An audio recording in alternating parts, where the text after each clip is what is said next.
ท่ายสบายดีทุกคนพบกันคือเก้าพี่น้องกับสองผู้ไทยสายเลาะ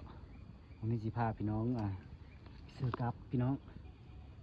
วันนี้เสือกับนกเขาเกมมานะพี่น้องนี่สิเสืออยู่ในด่างนึงพี่น้องเสือไว้ในด่างนึงพี่น้องหมายนี่ก็คักอยู่ได้พี่น้องเลยนั่นเลยพี่น้องเฮิร์นบ้านนี่คือเสือหยะแถวพี่น้องเห็ดบงน้อยโพดพี่น้องพี่น้องเดี๋ยวมื้ออื่นมาเราลุ้นกันเสือโดงกับเยอะๆนี่มันตีงพี่น้องเลย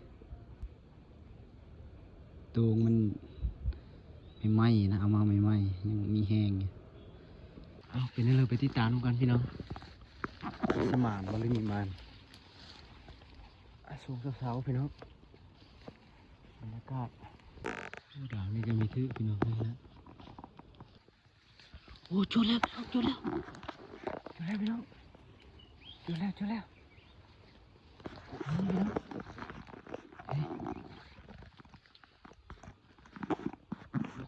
หางเงี้ยวๆนะพี่น้อง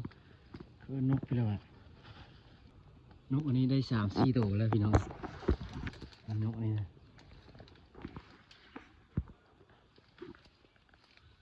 นานพี่น้อง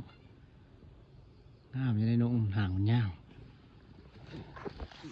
มาได้แล้วพี่น้องนี่โอ้มาได้แล้วพี่น้องจุดอีกแล้วมาได้เช้าแล้วมันนี่2 แต้มแล้วพี่น้อง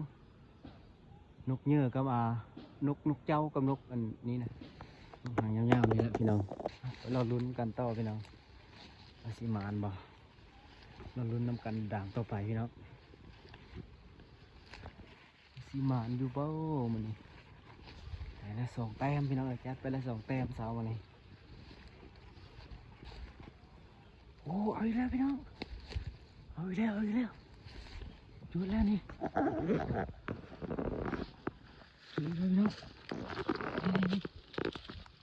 พี่น้องไปเรื่อยนี่นะนกตัวดำๆนี่พี่น้องคือนกไปแล้ววะ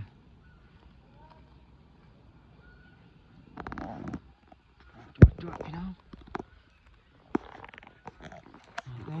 3 แต้มแล้วนี่3 แต้มมานี่นะเช้าวันนี้3 แต้มแล้วพี่น้องโอ้นกไปแล้ววะหนูจะซื้อนกไปแล้วจะเขาเอานกไปแล้วบุ๊ท้องมันเหลืองนี่นะนกไปแล้ววะพัดจ้อดำๆ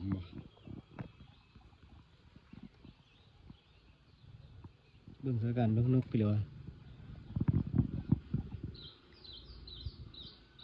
แล้ว3 แต้มพี่น้องจัดไป3 แต้มวันนี้พี่น้อง3 แต้มเบาๆรอบเช้า